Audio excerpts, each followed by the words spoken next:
मेरा नाम शिल्पा है और मैं हसनपुर से हूँ। आज मैं आपको अपनी एक कहानी सुनाने जा रही हूँ जिसे सुनकर आप हैरान रह जाएंगे। मैं जवान और खूबसूरत थी और पढ़ाई भी पूरी कर चुकी थी। कॉलेज में मेरी एक लड़की से दोस्ती हो गई जो धीरे धीरे प्यार में बदल गई। हम दोनों एक दूसरे से इतना प्यार करने लगे कि बात शादी तक पहुंच गई। मैं अपने माता पिता की इकलौती बेटी थी। मेरे पिता की मृत्यु काफ़ी साल पहले हो चुकी थी और मेरी माँ भी अब बीमार रहती थी। मेरी माँ चाहती थी कि मेरी शादी जल्द से जल्द हो जाए। उन्होंने मेरे लिए रिश्ते देखना शुरू कर दिया था। मैंने उस लड़के से कहा कि तुम मेरे घर रिश्ता भेजो, मेरी माँ मेरे लिए रिश्ता देख रही है। उसने अपने घर से रिश्ता भेज दिया और हमारे परिवारों की रजामंदी से हमारी शादी हो गई। मेरी जिंदगी बहुत अच्छी चल रही थी। हमारी शादी हसनपुर में ही हुई थी। मेरे पति की नौकरी भी बहुत अच्छी थी और वह शहर में काम करते थे। हमारे साथ मेरे सास ससुर भी रहते थे। मेरी नंद की शादी कई साल पहले हो चुकी थी और वह दूसरे गांव में रहती थी। वह कभी कभी हमारे घर आया करती थी। हमारी शादी को 1 साल हो गया और मैंने एक प्यारी सी बेटी को जन्म दिया। हमारे घर में खुशहाली थी और सब कुछ ठीक चल रहा था, लेकिन हमारी खुशियों को शायद किसी की नज़र लग गई। मेरी बेटी 8 साल की थी जब मेरे पति को अचानक हार्ट अटैक आया और उनकी मौके पर ही मौत हो गई। घर का सारा खर्च मेरे पति की कमाई से चलता था और अब हमारे घर में परेशानियां आने लगीं। मेरे ससुर घर का खर्च थोड़ा बहुत ही चला पाते थे। अब मेरे पति के मरने के बाद घर में बहुत ज्यादा परेशानियां आ गईं। पैसों की भी काफी दिक्कत हो गई थी। इसी बीच मेरे ससुर ने एक नया काम शुरू कर दिया था। वह पहले से ही लोगों के बाल काटा करते थे, लेकिन अब उन्होंने गांव की लड़कियों के बाल काटने का काम आधी रात को छत पर शुरू कर दिया था। मैंने देखा कि मेरे ससुर आधी रात को जवान लड़कियों को अपने साथ छत पर ले जाते थे। मुझे यह बात समझ नहीं आती थी कि वह ऐसा क्यों करते थे। एक दिन मैंने सोचा कि आज रात मैं जाकर देखूंगी कि मेरे ससुर छत पर क्या करते हैं। मैं धीरे धीरे दबे पांव सीढ़ियां चढ़ रही थी। छत से टिमटिमाती रोशनी नजर आ रही थी, लेकिन मेरी सास पहरा दे रही थी, इसलिए मैं हर बार दबे पांव वापस आ जाती थी। मैंने देखा कि मेरे ससुर एक जवान लड़की को अपने साथ लेकर ऊपर जा रहे थे और उनके हाथ में उनके औजार भी थे। मुझे यह बात समझ नहीं आती थी कि वह अकेली जवान लड़की को आधी रात में छत पर ले जाकर उसके बाल क्यों काटते हैं। हर बार मेरी सास इतनी सख्त पहरेदारी करती थी कि मैं चाहकर भी ऊपर नहीं जा पाती थी। एक दिन मेरी सास कहीं चली गई थी और मैं आसानी से सीढ़ियों तक पहुंच गई थी। मेरे ससुर कुछ देर पहले ही गांव की नई जवान लड़की कविता को लेकर छत पर गए थे। अब वह पूरे 1 घंटे से पहले नीचे नहीं आने वाले थे। मेरे ससुर पहले ऐसा कोई काम नहीं करते थे, न जाने उन्हें अब क्या हो गया था। मैं आधी सीढ़ियां चढ़ चुकी थी और पर्दा उठने ही वाला था कि तभी मेरी सास के आने की आवाज़ ने मुझे सीढ़ियों से उतरने पर मजबूर कर दिया। पहली बार मैंने मेरी सास की तेज़ आवाज़ सुनी थी। उन्होंने मेरा हाथ पकड़कर मुझे सीढ़ियों से नीचे खींच लिया। उनका अंदाज ऐसा था कि मुझे लगा वह मुझे कच्चा चबा जाएंगी। वह गुस्से में मुझसे पूछ रही थी कि मैं ऊपर कहाँ जा रही थी। मैंने हकलाते हुए कहा, माँ जी मुझे घबराहट हो रही थी, इसलिए मैं छत पर जा रही थी। मेरी बात सुनकर मेरी सास चिल्लाने लगी। उन्होंने कहा, क्या तुम नहीं जानती कि आज कविता अपने बाल उतरवाने के लिए आई है? तुम्हारे ससुर नहीं चाहते कि जब वह काम करें तो कोई उन्हें डिस्टर्ब करे। तुम्हारे पति के मरने के बाद तुम्हारे ससुर ने तुम दोनों की सारी जिम्मेदारी अपने सर पर ले रखी है। उनकी बातें सुनकर मैं चुप हो गई, क्योंकि मुझे अपने ससुर से डर लगता था। मैंने अपनी सास से माफ़ी मांग ली और कहा कि अब मैं ऐसी गलती नहीं करूंगी।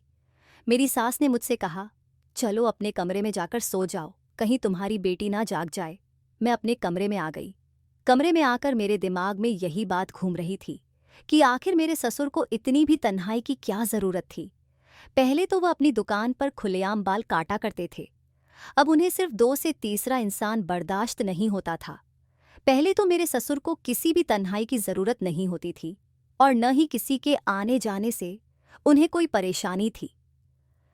अब तो मेरे ससुर अलग ही तरह के हो गए थे, मेरी बेटी से भी कम ही प्यार किया करते थे। इस घटना के बाद मैंने ठान लिया था कि अब मैं अपने ससुर के इस अजीब और गरीब व्यवहार का सच जानकर ही रहूंगी। मैंने देखा था कि दूसरे दादा अपनी पोतियों को बहुत लाड प्यार करते थे, लेकिन मेरे ससुर मेरी बेटी पर सिर्फ पाबंदियां ही लगाते थे। हर बात पर वह कहते थे कि अब तुम्हारा पिता नहीं है, इसलिए तुम मेरी जिम्मेदारी हो। मेरी बेटी अभी सिर्फ 8 साल की थी और इतनी कम उम्र में ही मेरे ससुर ने उस पर रोक टोक करना शुरू कर दिया था। वह मेरी बेटी के साथ ऐसे पेश आते थे जैसे वह कोई जवान लड़की हो। मैं और मेरी बेटी उनकी अनुमति के बिना घर से बाहर नहीं निकल सकते थे और न ही किसी के घर जा सकते थे। मेरी बेटी को स्कूल भी मेरे ससुर ही ले जाते थे। कभी कभी मुझे अपने ससुराल वालों पर बहुत गुस्सा आता था और दिल करता था कि किसी तरह इस घर से निकल जाऊं, लेकिन ऐसा करना संभव नहीं था क्योंकि मेरे माता पिता का निधन हो चुका था और मेरे ससुर ही मेरी और मेरी बेटी की जिम्मेदारी उठा रहे थे। मेरे ससुर महीने में 2-3 बार रात को काम करते थे और लड़कियों के बाल काटते थे।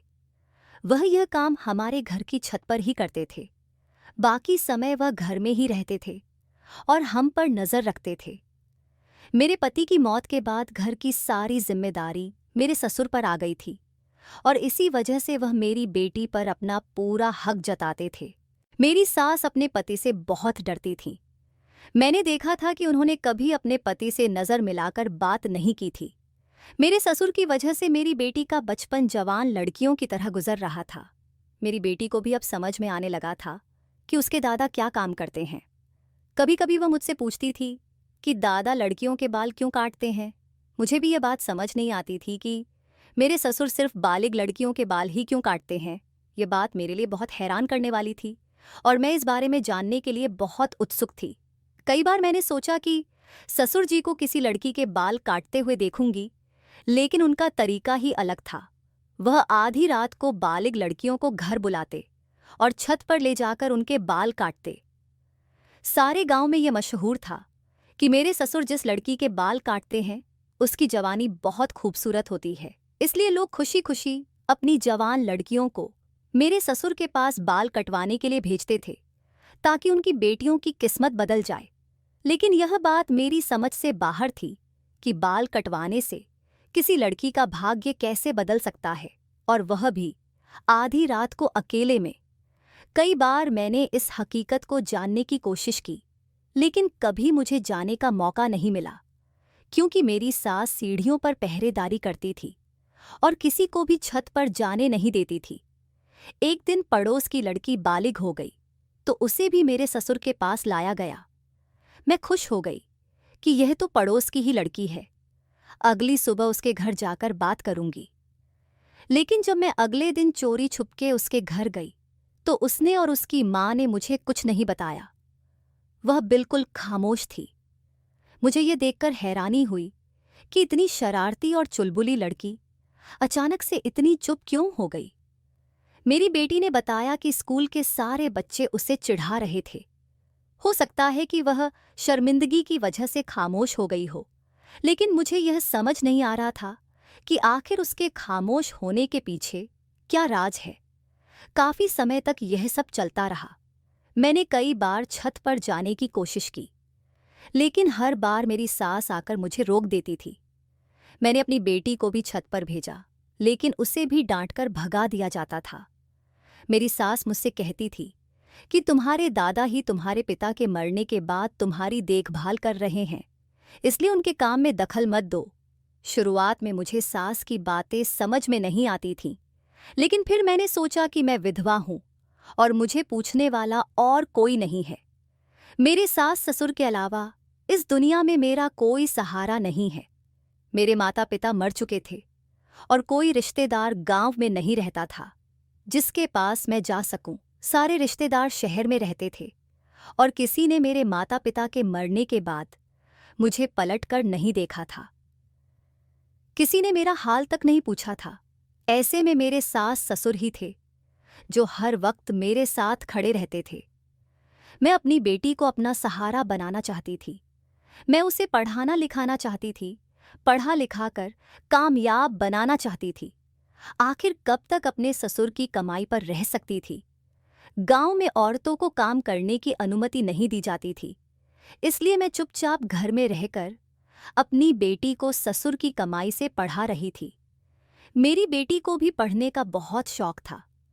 मैं उसे कहती थी, तुम मेरी बेटी हो, तुम मेरे साथ रहो। मेरे लिए तुम कभी बोझ नहीं हो सकती।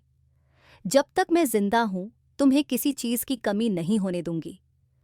मेरे पति के मरने के बाद मेरे ससुराल वालों ने मेरे लिए रिश्ते भी तलाश किए थे, लेकिन मैंने शादी नहीं करनी चाही और मना कर दिया था। इसी वजह से मुझे अपने सास ससुर की हर बात माननी पड़ती थी। सारे गांव वाले मेरे ससुर की बहुत इज्जत करते थे, क्योंकि वह गांव की पंचायतों में भी जाते थे। लेकिन मेरी सास कहती थी कि इसमें उनकी मोहब्बत छुपी हुई है। जब मैं इस बारे में सोचती तो मुझे अच्छा लगता कि अगर हमारे पास मेरे ससुर का सहारा नहीं होता तो शायद हम माँ बेटी गांव में बेसहारा और मोहताज की जिंदगी जी रहे होते। बस यही सोचकर मैंने अपने ससुर के काम में दखल देना बंद कर दिया। उस रात के बाद मैंने छत पर जाने का सोचा भी नहीं। मुझे डर था कि अगर मेरी सास ने मेरी शिकायत कर दी तो मैं और मेरी बेटी कहाँ जाएंगे। मेरे ससुर का काम पहले की तरह ही चल रहा था। हर 15 दिन में एक बार या कभी-कभी एक महीने में 3-4 बार कोई ना कोई लड़की बालिग होकर हमारे घर आती और मेरे ससुर के साथ खामोशी से छत पर चली जाती। मेरी सास सीढ़ियों के पास ही रहती और 1 घंटे बाद जब वह लड़की छत से वापस नीचे आती तो मेरे ससुर काफी देर बाद नीचे आते और उनकी हालत खराब होती। एक दिन जब मैं किचन में पानी पीने जा रही थी तो मैंने देखा कि मेरे ससुर सीढ़ियों से उतर रहे थे। उनकी हालत बहुत ही खराब लग रही थी। उनका सांस फूला हुआ था, जैसे वह बहुत मेहनत करके आए हों। वह हमेशा काले रंग का कुर्ता पहनकर लड़कियों के बाल काटने छत पर जाते थे, लेकिन नीचे उतरते समय उनके कपड़े बदल जाते थे। वह थके हारे से उतरते थे, जैसे चलना भी मुश्किल हो रहा हो। फिर मुझे याद आया कि जब भी मेरे ससुर किसी लड़की के बाल काटते थे तो पूरा दिन कमरे में बंद रहते थे और मेरी सास को भी कमरे में जाने की अनुमति नहीं होती थी।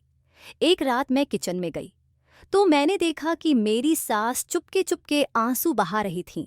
यह देखकर मैं फौरन उनके पास गई और पूछा, माँ जी, आप क्यों रो रही हैं? मेरी बात सुनकर उन्होंने जल्दी से अपने आंसू पोंछ लिए और कहने लगीं, नहीं बहू, मैं कहाँ रो रही हूँ, तुम्हें क्या चाहिए? मैं जानती थी कि वह रो रही थीं और यह बात मुझे बहुत दुखी और परेशान कर गई। अब मुझे अपने ससुर से नफरत होने लगी थी।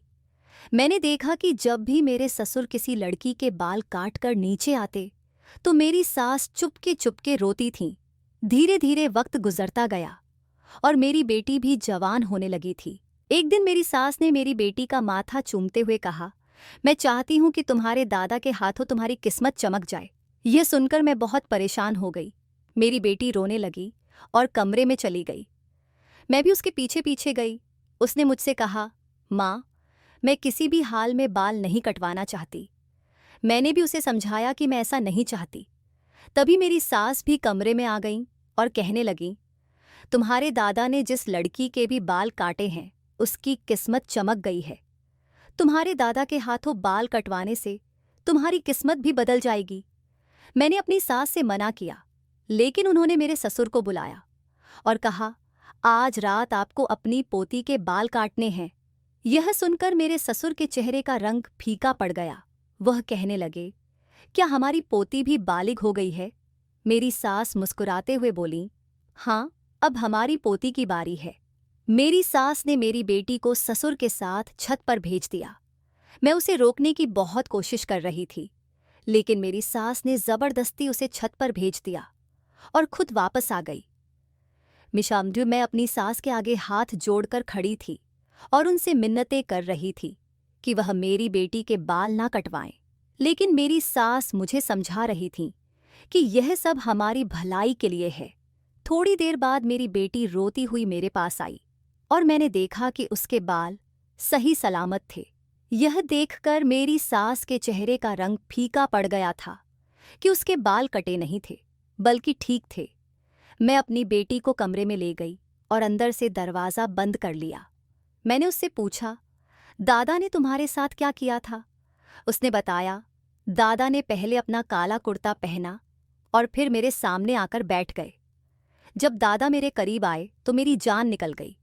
जैसे ही उन्होंने मेरे सर पर हाथ रखा, मेरी आंखों से आंसू बहने लगे। दादाजी ने मुझे अपने करीब खींच लिया और अपने सीने से लगा लिया। माँ, मुझे ऐसा लग रहा था जैसे मेरा दम घुट जाएगा, क्योंकि दादा ने मुझे बहुत मजबूती से पकड़ा हुआ था। फिर मुझे महसूस हुआ कि दादा के गरम गरम आंसू मेरे गालों पर गिर रहे थे। मैं हैरान हो गई और दादा से कहने लगी, दादाजी, आप क्यों रो रहे हो? काफी देर बाद जब दादा ने मुझे खुद से अलग किया तो उनकी आंखें लाल हो गई थीं और आंसुओं से उनका चेहरा भीगा हुआ था।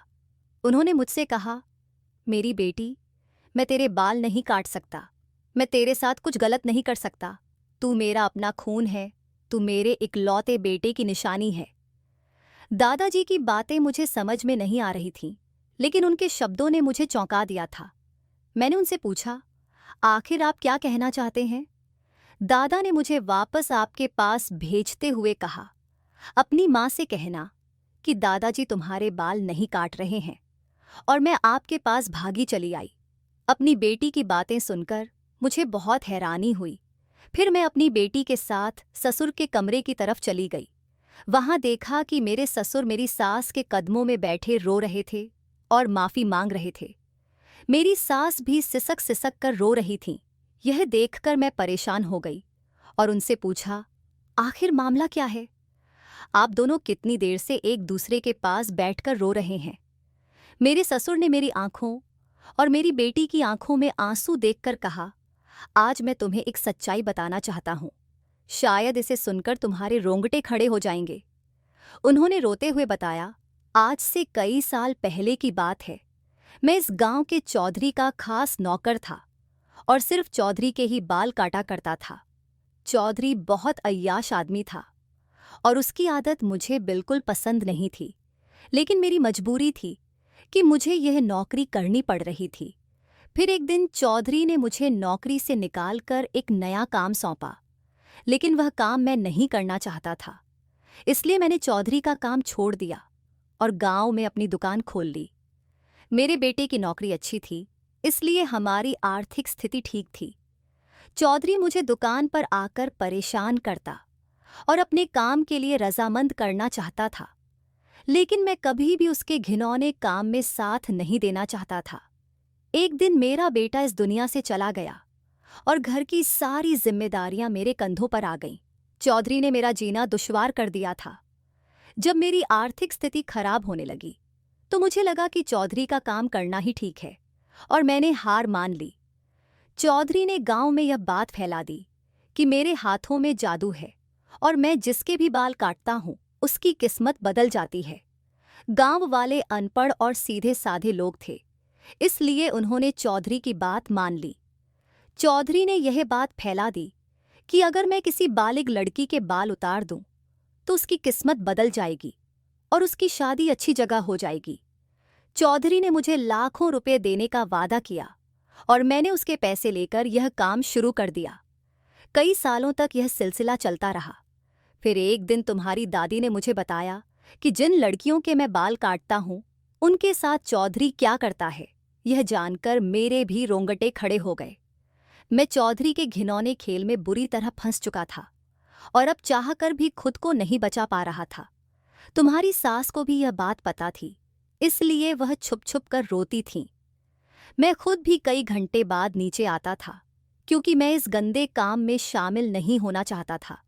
मेरी मजबूरियों ने मुझे यह काम करने पर मजबूर कर दिया था। चौधरी ने मुझे काले रंग का कुर्ता दिया था और कहा था कि लड़की के बाल काटते वक्त इसे पहना करो, ताकि लोगों को लगे कि तुम कुछ खास करते हो। उनकी यह कहानी सुनकर मैं सन्न रह गई। मेरे ससुर ने बहुत गलत काम किया था, लेकिन उनकी मजबूरियों ने उन्हें ऐसा करने पर मजबूर कर दिया था। चौधरी साहब लड़की को अपनी हवस का निशाना बनाने के कुछ ही महीनों बाद उसकी शादी अपने किसी नौकर से करवा देते थे और उसे ढेर सारा पैसा भी देते थे, इस तरह से उस लड़की की जिंदगी संवर जाती थी। चौधरी साहब के पास पैसे की कोई कमी नहीं थी, इसलिए वह अपनी अय्याशी पर जमकर पैसा खर्च करते थे और मैं उनके हाथों की कठपुतली बन चुका था। लेकिन मैं अपनी पोती के बाल काटकर चौधरी साहब को यही खबर नहीं देना चाहता था कि वह भी जवान हो चुकी है, क्योंकि मुझे डर था कि वह भी चौधरी साहब की हवस का शिकार बन जाएगी। अपने ससुर की बात सुनकर मैं और मेरी बेटी रोने लगे। हमें इस बात की कोई खबर नहीं थी, क्योंकि मैं तो शहर से शादी करके यहाँ आई थी और मेरे ससुर और पति ने मुझे घर से बाहर नहीं जाने दिया था। इसलिए मुझे गांव में क्या होता है इस बारे में कुछ पता नहीं था और ना ही चौधरी साहब के बारे में कोई जानकारी थी। मुझे अपने ससुर का अपनी बेटी पर नज़र रखना और उस पर पाबंदियां लगाना बुरा लगता था, लेकिन अब मुझे समझ में आया कि वह मेरी बेटी से कितना प्यार करते थे और उसे चौधरी साहब से बचाने के लिए कितनी कोशिशें कर रहे थे। मेरे ससुर ने हमसे वादा किया कि वह अपनी पोती की इज्जत पर कोई आंच नहीं आने देंगे और ना ही गांव की दूसरी लड़कियों की बर्बादी का जरिया बनेंगे। उन्होंने कहा कि चाहे हमारे घर में कितनी भी परेशानी आए, वह चौधरी के घिनौने काम में उनका साथ नहीं देंगे। मेरे ससुर ने हमसे कहा, अपना सामान पैक कर लो, हम इस गांव को छोड़कर कहीं दूर चले जाएंगे।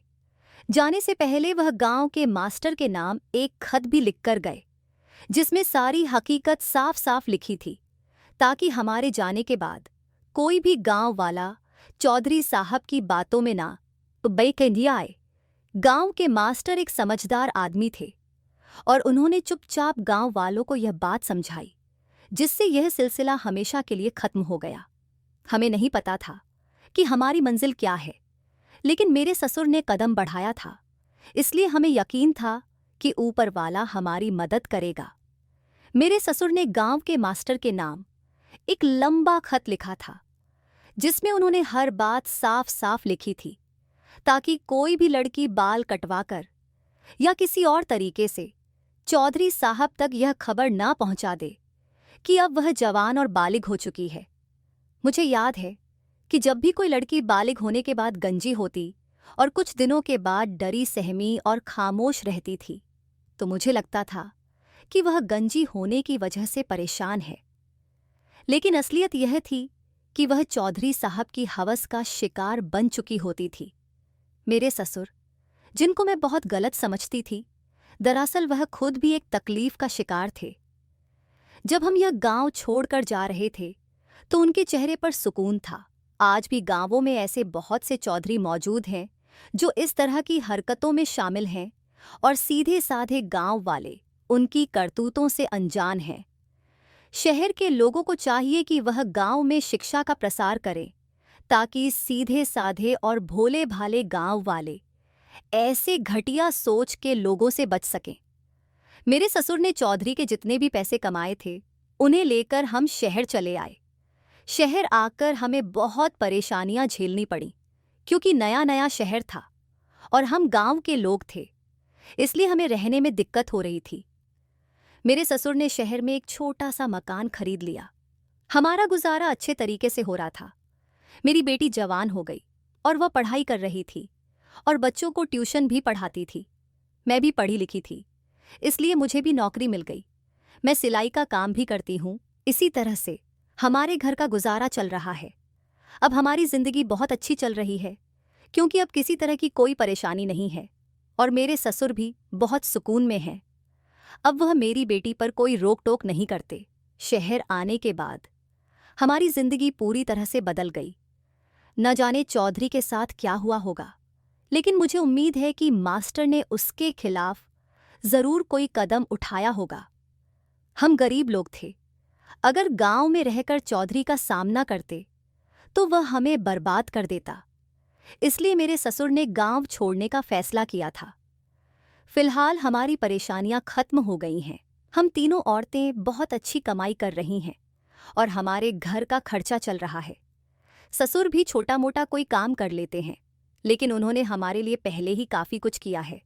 अब उनकी उम्र हो गई है और वह बीमार भी रहते हैं, इसलिए हम नहीं चाहते कि वह काम करें। अब हम माँ बेटी घर का बोझ उठा रहे हैं और हमारी ज़िंदगी बहुत अच्छी और खुशी खुशी गुजर रही है। दोस्तों, उम्मीद करती हूँ कि आपको हमारी कहानी पसंद आई होगी। अगर कहानी पसंद आई हो तो वीडियो को लाइक करें, चैनल को सब्सक्राइब करें और नोटिफिकेशन बेल को ज़रूर दबाएं ताकि अगली अपडेट सबसे पहले आपको मिले।